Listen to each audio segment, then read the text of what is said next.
Telangana cabinet meeting కాసేపట్లో ప్రారంభం కాబోతోంది. ఇందులో అసెంబ్లీ రద్దుపై తీర్మానం చేయనున్నారు. దీనికి సంబంధించి మరింత సమాచారం మా తెలంగాణ బ్యూరో చీఫ్ నవీన్ అందిస్తారు. నవీన్, సో ఏమన్నా కొంత మార్పులు కనిపిస్తున్నాయా? మంత్రులంతా దాదాపుగా చేరిపోయినట్టుగా కూడా సమాచారం ఇచ్చారు. మీరు ఇంతకు ముందు పూర్తి అప్డేట్స్ చెప్పండి. రూపా, ప్రస్తుతం కేబినెట్ రద్దు విషయాన్ని కాస్త పక్కన పెడితే ప్రగతి భవన్ వద్ద చాలా ఉద్రిక్తమైనటువంటి పరిస్థితి కనిపిస్తుంది. మీరు విజువల్స్ లో చూడొచ్చు. ఈ రోజు ఉదయం నుంచి కూడా ఇటు ఆశా వర్కర్లే కావచ్చు, మరోవైపు సర్వశిక్ష అభియాన్ కు సంబంధించినటువంటి రిసోర్స్ పర్సన్స్ కూడా ఉదయం తెల్లవారుజాము నుంచి ప్రగతి భవన్ ముట్టడికి వాళ్ళంతా కూడా పిలుపునిచ్చారు. సుమారుగా 1000 మందికి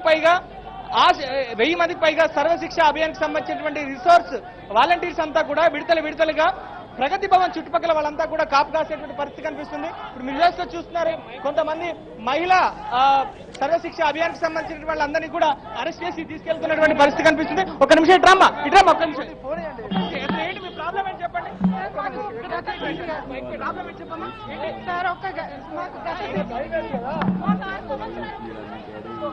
సో మొత్తం మీద ఈ ఆశా వర్గ మొత్తం మీద సర్వశిక్ష అభియాన్ కి సంబంధించినటువంటి రిసోర్స్ పర్సన్స్ అంతా కూడా ఎక్కడికక్కడ అరెస్ట్ చేసి తీసుకెళ్తున్నటువంటి పరిస్థితి కనిపిస్తుంది. రూపా, ఇదే బస్. సో ఈ బస్ లోనే ముఖ్యమంత్రి కేసీఆర్ అలానే మంత్రులంతా కూడా కేబినెట్ సమావేశం ముగిసిన తర్వాత ఇదే బస్సులో ముఖ్యమంత్రి కేసీఆర్ మిగిలిన మంత్రులంతా కూడా ఇదే బస్సులో రాజ్భవన్ కు వెళ్లిపోతున్నారు. సో అలానే గన్ పార్క్ వద్ద అమరవీరుల స్తూపం దగ్గర కూడా ముఖ్యమంత్రి కేసీఆర్ ఇదే బస్సులో మంత్రులతో వెళ్లి ఆయన గన్ పార్క్ వద్ద అమరవీరుల స్తూపానికి నివాళులు అర్పించబోతున్నారు. అలానే తెలంగాణ భవన్ కూడా ఇదే బస్సులో వెళ్లబోతున్నటువంటి పరిస్థితి కనిపిస్తుంది. సో మంత్రులంతా కూడా ఇప్పటి వరకు వాళ్ళ వెహికల్స్ లో వచ్చినప్పటికీ కూడా బస్సులోనే ముఖ్యమంత్రి కేసీఆర్ తో పాటుగా మిగిలిన మంత్రులంతా కూడా ఇదే బస్సులో గన్ పార్క్ కి, రాజ్భవన్ కి, తెలంగాణ భవన్ కూడా వీళ్ళంతా కూడా ఇదే బస్సులో వెళ్లేటువంటి అవకాశాలు కనిపిస్తాయి. దీనికి సంబంధించి ఒక ప్రత్యేకమైనటువంటి బస్సును కూడా ప్రగతి భవన్ కు పిలిపించినటువంటి పరిస్థితి కనిపిస్తుంది. ఇక రూపా, ప్రస్తుతం ప్రగతి భవన్ లో మంత్రులంతా కూడా చేరుకున్నారు. కాసేపట్లో మరో 5-10 నిమిషాల్లో కేబినెట్ భేటీ కాబోతుంది. అసెంబ్లీ రద్దుకు సంబంధించినటువంటి తీర్మానం కూడా చేయబోతున్నారు. సో ఇప్పటికే మనకున్నటువంటి సమాచారం మేరకు కేబినెట్ రద్దుకు సంబంధించి మంత్రులతో కేసీఆర్ సంతకాలు కూడా మొన్న 2వ తారీఖు జరిగినటువంటి కేబినెట్ సమావేశంలోని సంతకాలు కూడా తీసుకున్నట్టుగా తెలుస్తోంది. కేవలం ఇప్పుడు జరిగేటువంటి కేబినెట్ సమావేశం కేవలం లాంఛనమైనటువంటి సమావేశంగానే మనకు చెప్పుకోవచ్చు. కేవలం 5-10 నిమిషాల్లోనే కేబినెట్ సమావేశం ముగుస్తోంది. ఏకవాక్య తీర్మానంలో అసెంబ్లీ రద్దుకు సంబంధించినటువంటి తీర్మానం చేయబోతున్నారు. ఆ తర్వాత ప్రత్యేక బస్సులో ముఖ్యమంత్రి కేసీఆర్ తో పాటుగా మంత్రులు అలానే ఇతర నాయకులంతా కూడా రాజ్భవన్ కు వెళ్లబోతున్నారు. సో అసెంబ్లీ రద్దుకు సంబంధించినటువంటి కేబినెట్ చేసినటువంటి తీర్మానానికి సంబంధించినటువంటి ప్రతిని గవర్నర్ కి సమర్పించబోతున్నారు. ఆ తర్వాత నేరుగా గన్ పార్క్ వద్దకు వెళ్లి అసెంబ్లీ ఎదురుగా ఉన్నటువంటి గన్ పార్క్ వద్ద తెలంగాణ అమరవీరుల స్తూపానికి నివాళులు అర్పించబోతున్నారు. అటు నుంచి నేరుగా తెలంగాణ భవన్ కు చేరుకుంటున్నటువంటి ముఖ్యమంత్రి కేసీఆర్ అక్కడ మీడియాను అడ్రస్ చేయబోతున్నారు. ఎందుకు అసెంబ్లీ రద్దును చేయాల్సి వచ్చింది, ఎందుకు ముందస్తు ఎన్నికలకు వెళ్లాల్సి వచ్చింది అనేటువంటి అంశాన్ని సవివరంగా ముఖ్యమంత్రి మీడియాకు అడ్రస్ చేయబోతున్నారు. రూపా, రైట్. నవీన్, ఎంత సమయం పట్టే అవకాశం కనిపిస్తుంది? మీరన్నట్టుగా ఏకవాక్య తీర్మానం అయితే దాదాపు ఒక 10 నిమిషాలు మించి సమావేశం జరిగే అవకాశం లేదు. తర్వాత సో ఎంతమంది నాయకులు అంతా కేబినెట్ మొత్తం బస్సులో వెళ్ళినా మిగతా కాన్వాయ్ గా నాయకులు గవర్నర్ రాజ్భవన్ వద్దకు వెళ్లే అవకాశం కనిపిస్తుంది. తర్వాత గన్ పార్క్ కూడా వెళ్లే అవకాశం ఉందంటున్నారు. పెద్ద ఎత్తున కార్యవర్గం కూడా వెనక్కి వెళ్లే అవకాశం ఉందా? దానికి సంబంధించి ఏమైనా సమాచారం అంత ఉందా? సో ముఖ్యమంత్రితో పాటు సాధారణంగా మంత్రులు కూడా గవర్నర్ ని కలవడానికి వెళ్తారు. సో గవర్నర్ ని కలిసిన తర్వాత అదే బస్సులో ఆ గన్ పార్క్ వద్దకు వెళ్తారు. గన్ పార్క్ వద్ద తెలంగాణ అమరవీరుల స్తూపానికి నివాళులు అర్పిస్తారు. అక్కడి నుంచి నేరుగా తెలంగాణ భవన్ కు వెళ్ళిపోతారు. సో మొత్తానికైతే ఇప్పుడు మనకు ఉన్నటువంటి సమాచారం మేరకు కేబినెట్ సమావేశం అనేది కేవలం లాంఛనమైనటువంటి ప్రక్రియ మాత్రమే. కేవలం 5-10 నిమిషాలకు మించి కేబినెట్ సమావేశం జరిగే పరిస్థితి లేదు. ఎందుకంటే అసెంబ్లీ రద్దుకు సంబంధించి ఇప్పటికే ముఖ్యమంత్రి కేసీఆర్ కు ఆ నిర్ణయాన్ని అప్పచెప్పారు కనుక ఇదివరకే ఈ అసెంబ్లీ రద్దుకు సంబంధించినటువంటి నిర్ణయంపై సంతకాలు కూడా చేపించుకున్నటువంటి పరిస్థితి ఉంది. సో కనుక కేవలం 5-10 నిమిషాల్లో మాత్రమే సమావేశం జరిగేటువంటి పరిస్థితి కనిపిస్తుంది. మధ్యాహ్నం 2:30 గంటల ప్రాంతంలో ముఖ్యమంత్రి కేసీఆర్ మీడియాను అడ్రస్ చేయబోతున్నారు. సో ప్రస్తుతానికైతే లోపల మంత్రులంతా కూడా చేరుకున్నారు. సో కాసేపట్లో కేబినెట్ సమావేశం కూడా పూర్తి కాబోతుంది. ఆ సెంటిమెంట్ ను, పండితులను నమ్మేటువంటి కేసీఆర్ సో ఈ కీలకమైనటువంటి నిర్ణయానికి సంబంధించి నిర్ణయం తీసుకున్నటువంటి నేపథ్యంలో ఆయన ఎంతగానో అభిమానించేటువంటి పండితులను, వర్గాల సిద్ధాంతాలను కూడా ప్రస్తుతం ఆ ప్రగతి భవన్ కు పిలిపించుకున్నారు. 1 గంటన్నరకు ఆ కేబినెట్ అసెంబ్లీ రద్దుకు సంబంధించిన నిర్ణయం తీసుకున్న తర్వాత పండితుల ఆశీస్సులు తీసుకున్న తర్వాతనే కేసీఆర్ ప్రత్యేకమైనటువంటి బస్సులో రాజ్భవన్ కు వెళ్ళబోతున్నారు. ఓవరాల్ గా అయితే ఈ రోజు జరిగేటువంటి మీడియా సమావేశంలో పూర్తి స్థాయిలో దాదాపుగా గంటకు పైకి కేసీఆర్ మీడియాను అడ్రస్ చేయబోతున్నారు. సో ఇప్పటి వరకు తెలంగాణ 4.5 సంవత్సరాల కాలంలో తెలంగాణ సర్కార్ తీసుకున్నటువంటి అనేక అంశాలతో పాటుగా ప్రధానంగా ఇటీవల కాలంలో ప్రతిపక్షాల నుంచి వస్తున్నటువంటి విమర్శలే కావచ్చు, నిన్న కాంగ్రెస్ పార్టీ ప్రవేశపెట్టినటువంటి కాంగ్రెస్ పార్టీ విడుదల చేసినటువంటి మేనిఫెస్టో కావచ్చు. సో ఈ అంశాలన్నింటి కూడా కేసీఆర్ సవివరంగా మాట్లాడబోతున్నారు. మరోవైపు ఓవైపు అసెంబ్లీ రద్దుకు సంబంధించినటువంటి నిర్ణయాన్ని తీసుకుంటూనే కొన్ని రాజకీయ పరమైనటువంటి నిర్ణయాలను కూడా కేసీఆర్ తీసుకోబోతున్నట్టుగా తెలుస్తోంది. సాధారణంగా ఎన్నికలకు ముందు ఏదైతే బీఫామ్లు ఇచ్చే ముందర అభ్యర్థులకు సంబంధించినటువంటి ఆలోచన చేస్తారు. కానీ కేసీఆర్ సో రేపు హుస్నాబాద్ లో జరిగేటువంటి సభలో తొలి విడత అభ్యర్థుల జాబితాను అనౌన్స్ చేయబోతున్నారు. సో ఈ రోజు ఓవైపు అసెంబ్లీ రద్దుకు సంబంధించినటువంటి నిర్ణయం తీసుకుంటున్నాం, కానీ మరోవైపు కొంతమంది ఎమ్మెల్యేలను ఆ ప్రగతి భవన్ కు పిలిపించుకున్నటువంటి పరిస్థితి కనిపిస్తుంది. రూపా నిన్న కనుక మనం చూస్తే ఉమ్మడి కరీంనగర్ జిల్లాకు సంబంధించినటువంటి చొప్పదండి ఎమ్మెల్యే వ్యవహార శైలిపైన అక్కడ ఉన్నటువంటి జెడ్పీటీసీలే కావచ్చు, ఎంపీటీసీలే కావచ్చు, స్థానిక టీఆర్ఎస్ ప్రజాప్రతినిధులందరూ కూడా ముఖ్యమంత్రిని కలిసి ఫిర్యాదు చేసిన పరిస్థితి కనిపిస్తుంది. సాధారణంగా ఆమెను పిలిచి మాట్లాడడమో కానీ మిగతా ఇతరత్ర పనులు చేయాల్సినటువంటి ముఖ్యమంత్రి కేసీఆర్ ఆమె పైన ఫిర్యాదు చేసినటువంటి అంశాన్ని స్వయంగా ముఖ్యమంత్రి కార్యాలయం నుంచి మీడియాకు రిలీజ్ చేసేటువంటి పరిస్థితి కనిపిస్తుంది. కనుక ఈ ఎన్నికల్లో బొడిగే శోభకు కేసీఆర్ టికెట్ ఇవ్వాలనేటువంటి ఉద్దేశం లేదన్నటువంటి సంకేతాలను పంపారు. సో మరోవైపు ఇప్పటికే మర్యాదస్తులకు మాత్రమే టికెట్లు ఇస్తాను, మర్యాద లేనటువంటి వాళ్ళకి టికెట్లు ఇయ్యనని చెప్పని గతంలో కేసీఆర్ చెప్పినటువంటి పరిస్థితి కనిపిస్తుంది.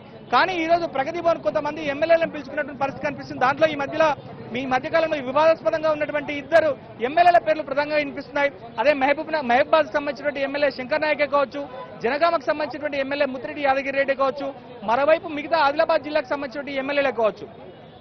సో వీళ్ళంతా కూడా ప్రగతి భవన్కి వచ్చారంటే వాళ్ళందరినీ కూడా బుజ్జగించేటువంటి కార్యక్రమంలో కేసీఆర్ ఉన్నట్టుగా తెలుస్తుంది. ఓవరాల్ గా అయితే వైపు అసెంబ్లీ రద్దుకు సంబంధించిన నిర్ణయం తీసుకుంటూనే ఎన్నికలకు అలానే అభ్యర్థుల వడపోతకు సంబంధించినటువంటి కసరత్తు కూడా పూర్తయినట్టుగా తెలుస్తుంది. మొత్తం మీద రేపు జరిగేటువంటి హుస్నాబాద్ సభలో ఎన్నికల శంకరావాన్ని పూరిస్తూనే తొలి విడత అసెంబ్లీ అభ్యర్థుల జాబితాను కూడా కేసీఆర్ విడుదల చేయబోతున్నారు. రూపా, నవీన్, రేపటి నుంచి గవర్నర్ ఒకవేళ యాక్సెప్ట్ చేస్తే సీఎం ఏదైతే అసెంబ్లీ రద్దు అంశాన్ని ఆపధర్మ ముఖ్యమంత్రిగానే కొనసాగే అవకాశం ఉంది. అప్పుడు పాలసీ డెసిషన్స్ తీసుకునే అవకాశం లేదు. ఈ రోజు కేబినెట్ లో ఫైనల్ గా ఏమైనా మిగిలిపోయిన కొన్ని అంశాలకు సంబంధించి నిర్ణయం తీసుకునే అవకాశం, సంతకాలు చేసే అవకాశం కనిపిస్తోందా? రూపా, ఇది గవర్నర్ చేతిలో యాక్సెప్ట్ చేయడమా యాక్సెప్ట్ చేయకపోవడమా అంటూ ఉండదు. ముఖ్యమంత్రి కేసీఆర్ కు ఉన్నటువంటి రాజ్యాంగం కల్పించినటువంటి అధికారం అసెంబ్లీ రద్దుకు సంబంధించి ముఖ్యమంత్రి తీసుకున్నటువంటి నిర్ణయమే ఫైనల్. సో దీంట్లో ఒక లాంఛనమైనటువంటి ప్రక్రియ మాత్రమే ముఖ్యమంత్రి చేయబోతున్నారు. సో కేబినెట్ తీర్మానమే ఫైనల్ గా చెప్తారు. కనుక కేబినెట్ అసెంబ్లీ రద్దుకు సంబంధించిన నిర్ణయం తీసుకున్న తర్వాత ఆ ప్రతిని తీసుకెళ్లి గవర్నర్ కి ఇస్తారు. మరోవైపు చీఫ్ సెక్రటరీ మరో ప్రతిని అసెంబ్లీ సెక్రటరీని పిలిపించుకొని ఆయనకి ఇస్తారు.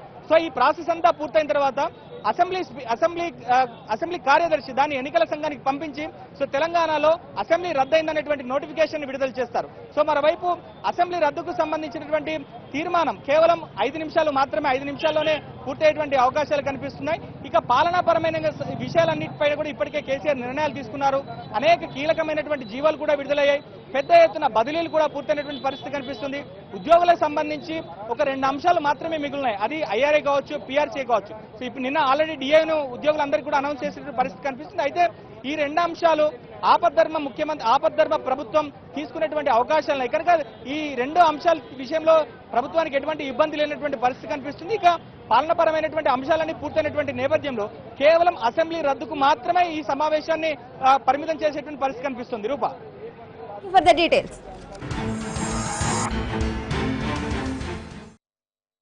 చర్చకు తిరిగి స్వాగతం.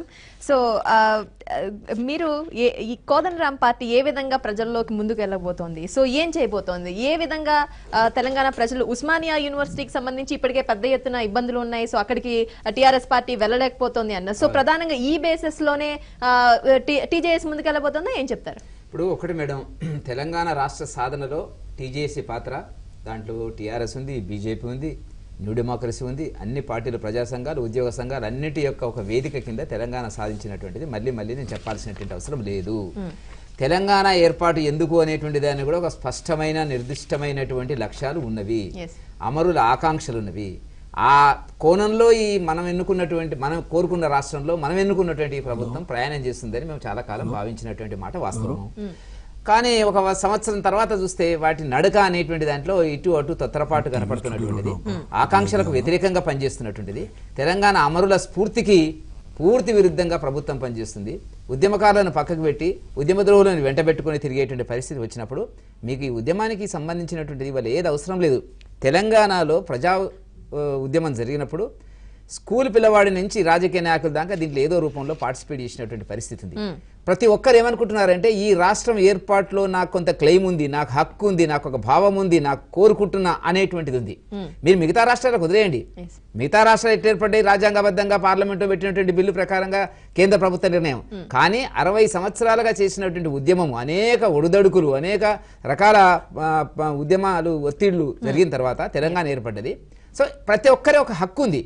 దీనికి ఏమో చెప్పాల్సింది. ప్రతి ఒక్కటి వాళ్ళు ఆలోచిస్తున్నాడు, అరే మనం తెచ్చింది దీనికోసమా, ఏం జరుగుతుంది, ఎక్కడ పోతుంది రాష్ట్రము, ఒక కుటుంబ కేంద్రంగా అవుతుంది, వ్యతిరేకంగా నిర్ణయాలు జరుగుతున్నవి, ఉద్యోగాలు లేవు, వ్యవసాయ రంగంలో సంక్షేమం, అదే 4200 మంది రైతులు ఆత్మహత్య చేసుకున్నారు, మరి దరిద్రులకు 3 ఎకరాల భూమి అన్నాడు, ఎంతమందికి ఇచ్చాడో అర్థమైతే లేదు. ఇవన్నీ ప్రశ్నలు వస్తున్నాయి ఇప్పుడు. ప్రతి వాడు మీరు అనుకున్నట్టుగా చాలా మంది ఏమనుకుంటారంటే ఇంకా ఎడ్యుకేట్ కావాల్సిన అవసరం లేదు. తెలంగాణ సమాజం ఆల్మోస్ట్ ఎడ్యుకేట్ అయినటువంటి పరిస్థితి. స్మార్ట్ ఫోన్ ఉన్నటువంటి ప్రతి యువకుడు ఆ ఇంట్లో మొత్తం మార్చేస్తాడు. చాలా మంది ఏమంటున్నారంటే ఎవరికేం తెలియదు అనుకుంటున్నారు. ఇప్పటి నుంచి రద్దు చేసిన తర్వాత రేపటి నుంచి చూడండి పెద్ద చర్చ స్టార్ట్ అవుతుంది. కాబట్టి తెలంగాణ ఆకాంక్షలకు అనుగుణంగా ఈ రాష్ట్ర ప్రభుత్వం నడవడం లేదు అనేటువంటి దాని కిందనే కోదండరామ్ గారు తెలంగాణ జనసమితి అనేటువంటి పార్టీ ప్రారంభించడం జరిగింది. అదే కోణంలో మేము 4.5 సంవత్సరాలుగా ప్రజా ఉద్యమాలలో ఉన్నాం. కానీ విపక్షాల వైఫల్యాలే ఏదైతే ఒక ఇష్యూని ప్రజల్లోకి తీసుకెళ్లడంలో ఫెయిల్ అవుతున్నాయి. సో ఇదే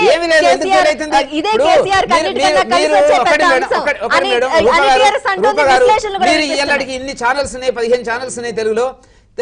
ఏదైనా ఛానల్ ప్రజల దగ్గరికి వెళ్ళి, యువకుల దగ్గరికి వెళ్ళి, రైతుల దగ్గరికి వెళ్ళి మరి కేసీఆర్ ఇట్లా రద్దు చేస్తా అంటుండు, ఏమనుకుంటున్నారు మీరు అనేటువంటి ఎవరైనా చేసినారా? ఒకసారి రద్దు అయిన తర్వాత ఆ ప్రశ్నలు చూడండి, మీరు వారం రోజులు చూడండి, ఏం మాట్లాడతారు ప్రజలు చూడండి. మేము వెళ్తున్నాం, ప్రజల క్షేత్రస్థాయిలో వెళ్తున్నాం, అన్ని రకాల ప్రజల దగ్గర మేము వెళ్తున్నాం. వాళ్ళు మాట్లాడుతున్నది ఏంది, దాని వెనకాల కోదండరామ్ గారు పార్టీ పెట్టడానికి వాళ్ళందరి యొక్క స్ఫూర్తి అనేది వాళ్ళు ఉన్నది. మేము ఊరికే గుడ్డిగా రాలేదు. ఏనాడైతే కేసీఆర్ మీద తెలంగాణ తెస్తారని నమ్మకం పోయినప్పుడు కూడా జేఏసీ కోదండరామ్ గారి నాయకత్వంలో ప్రజల్లోకి వెళ్ళినటువంటిదో ఇవల్ల కూడా తెలంగాణ సమాజం ఏదైతే మన నలుగురు నవ్వేటట్టు ఉండకూడదు మిగతా ప్రాంతాలు. ఎందుకంటే ఇవాళ నీకు ఇంత అధికారం ఇస్తే అన్ని పార్టీల సభ్యులను కూడా నువ్వు చేర్చుకున్న తర్వాత కూడా ఏం కారణం చెప్తావు అనేటువంటిది సమాజం ఎదురు చూస్తుంది. మరి మల్లన్న సాగర్ సమస్యలు కానివ్వండి, నిరుద్యోగులు ఏం ఈ సమస్యలు ఇప్పుడు 1,07,000 అన్నారు, 1 లక్ష ఉద్యోగాలు మళ్ళీ ఖాళీని, 2.5 లక్షల ఖాళీలు ఉన్నాయి. ఇంతవరకు ఏం చేసినారు మీరు? నాకు మళ్ళీ ఒక అవకాశం ఏంటి, ఎవరు నమ్ముతాడు? తెలంగాణ ఉద్యమంలో కూడా ఆయన ఎవరు నమ్మలే. ఎందుకంటే ఆయన ఇప్పుడు ప్రభుత్వం కింద పడేసి వెళ్ళిపోతున్నాడు. ఎందుకు వెళ్ళిపోతున్నాడు అనేటువంటి చెప్పాలి కదా. 9 మాసాలు ఇవాళ అభివృద్ధి అనేటువంటిది కుంటుపడుతుంది. ఇక్కడ నుంచి మళ్ళీ పార్లమెంట్ లోక్సభకు జరిగేటువంటి ఎన్నికలకు సంబంధించి, ఆ తర్వాత మళ్ళీ సర్పంచ్ ఎలక్షన్లు, జడ్పీటీసీ, ఎంపీటీసీ మొత్తం ఎన్నికలు. అంటే ఆర్థిక వ్యవస్థని ఇవాళ మిగుల్లో ఉన్నటువంటి తెలంగాణను అప్రపాలు చేసినారు. అప్రపాలు చేయడానికి కారణాలేంది? కాంట్రాక్టర్ల కేంద్రంగా, కమిషన్ల కేంద్రంగా మీ ప్రణాళిక ప్రజల్లో వచ్చినటువంటి చర్చ అని చెప్పి అన్నట్టుగా అసెంబ్లీ రద్దు జరిగిపోయిన తర్వాత సో మిగిలిన 3 రాష్ట్రాలతో ఎన్నికలు జరిగితే ఏ విధంగా ఉంటుంది పరిస్థితి? స్టాండ్ అలోన్ గా ఎన్నికలు జరిగితే ఎలా ఉంటుంది? సో ఇండివిజువల్ గా ఎలక్షన్ జరిగినప్పుడు కాంగ్రెస్ పార్టీ కూడా పెద్ద ఎత్తున అక్కడ ఫోకస్ పెట్టే అవకాశం కనిపిస్తుంది. ఇది టీఆర్ఎస్ పార్టీకి ఎంతవరకు నష్టం చేకూర్చే అవకాశం కనిపిస్తుంది? సో ఈ విశ్లేషణ చేయండి ఈ 2 సిచ్యువేషన్స్ ని. ఒకటి, మీకు ఈవేళ 1 గంటన్నర 2 గంటల తర్వాత టీఆర్ఎస్ గారు ముఖ్యమంత్రిగా ఉండి ఆయన కోరికలు, ఆయన ఆర్డర్లు, చీఫ్ సెక్రటరీ పరిగెడతాడు, ఢిల్లీ వెళ్తాడు, పోలీస్ కమిషనర్ సల్యూట్ చేస్తాడు. 1 గంట తర్వాత అందరూ దూరం అయిపోతారు. ఆయన బాంజా అని ఎవరు అన్నారు, ఆయన కొడుకు ఇక తిరగాలి. అందువల్ల మనం ఎదురు చూసేది ఏమిటంటే కేసీఆర్ గారు ఈ లోతు చూసుకుని దిగాడా లేదా, అక్కడ ఉన్న టీఆర్ఎస్ మిత్రుడి కోపం రావచ్చు, లోతు చూసుకుని దిగాడా లేదా. ఈవేళ 1 గంటన్నర నుంచి ఆయన ఒక కొత్త రాజకీయ ప్రపంచంలో ఎంటర్ అవబోతున్నారు. అందుకనే ముహూర్తం కూడా చక్కగా చూసుకున్నారు. పనవచ్చు ఏది ఎలాగుండినా ఇప్పుడు కోర్టులు కూడా వెళ్తామన్నారు కాంగ్రెస్ పార్టీ. దయాకర్ గారు దాని మీద చెప్పొచ్చు. కోర్టుకి వెళ్ళి ఏమన్నా స్టే తెచ్చారా, కోర్టుకి వెళ్ళి ఓటర్లెస్ చేశారా? ఈ చక్కటి ప్లాన్ నాకు నెలలు బట్టి అనిపించేది ఏమిటంటే ఆయన ఇంకోటి, ఆయన రాజకీయంగా ఈ నిర్ణయం తీసుకోవడానికి ఆయన పూర్తి హక్కు ఉన్నది. ఆయనకి రాజ్యాంగం హక్కు ఇచ్చారు, చక్కగా నిర్ణయం చేసుకోవచ్చు, దాంట్లో తప్పు లేదు. అది కరెక్టా కదా టైం చెప్తాది.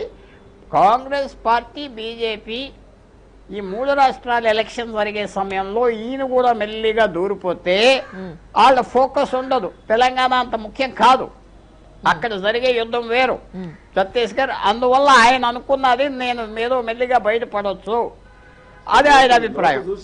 ఇది ఎలక్షన్ అలా జరిగితే ఆయన కొన్ని గ్యారంటీస్ తీసుకున్నారా లేదా అవన్నీ మనకి ఇంకా కన్ఫర్మ్ కాదు.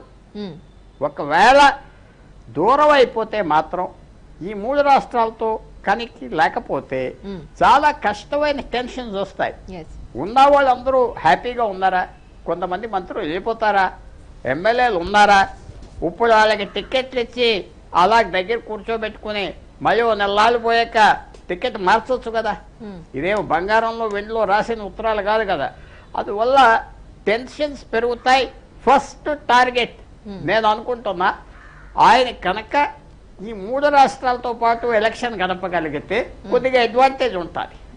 లేకపోతే చిన్న రాష్ట్రం, ఇప్పుడు తెలంగాణ 117 మంది ఎమ్మెల్యేలే, పూర్వం ఎన్నో జిల్లాలు ఉండేవి, 30-40 జిల్లాలు చేసిన చిన్న రాష్ట్రం. సిటీ హైదరాబాద్, గ్రేటర్ హైదరాబాద్ తీరు ఒకలాగా ఉంటుంది, మిగతా ఏరియాస్ ఇంకోలాగా ఉంటాయి. ఎన్ని ప్రెషర్స్ బయటకు వస్తాయి, ఎంతమందికి ఆశ పెట్టారు, ఆశలు తీరినయా, నాయకత్వం కోసం తిరిగిన వాళ్ళు ఎలా ఫీల్ అవుతున్నారు? టిఆర్ఎస్ లో ఉన్నారు, అధికారం ఉన్నది కాబట్టి వాళ్ళు బయటకు వస్తారా? విలేజ్ లో ఎలా పనిచేస్తారు? ఇవన్నీ ఛాలెంజెస్ మాత్రం తప్పకుండా ఉంటాయి. అన్నిటికంటే ముఖ్యం అధికారం ఈ వేళ నుంచి వెళ్ళిపోతుంది. నార్మల్ గా ఎలక్షన్ వెళ్ళేది వేరు, ఆ 45 రోజులే ఎలక్షన్ లో అధికారం ఉండదు ఆయనకి. ఇప్పుడు 4 నెలలు 6 నెలలు ఆయన తప్పు పట్టిపోయి కూర్చోవాలి. చాలా మంది ముఖ్యమంత్రులకి డేంజర్ తెలుసు, అధికారం లేకుండా ముఖ్యమంత్రిగా ఉండటం, ఆఫీసర్ల మాట వినరు. ఎలక్షన్ కమిషన్ ఏదైనా చేయొచ్చు, ఈ ఆఫీసర్లు అందరినీ ట్రాన్స్ఫర్ చేయొచ్చు. ఈ ఆఫీసర్లు అనవసరంగా వేసుకున్నారు, ఇష్టం వచ్చినట్టుగా చేశారు, మార్చాలి అది పార్టీలు అందరూ చెప్తే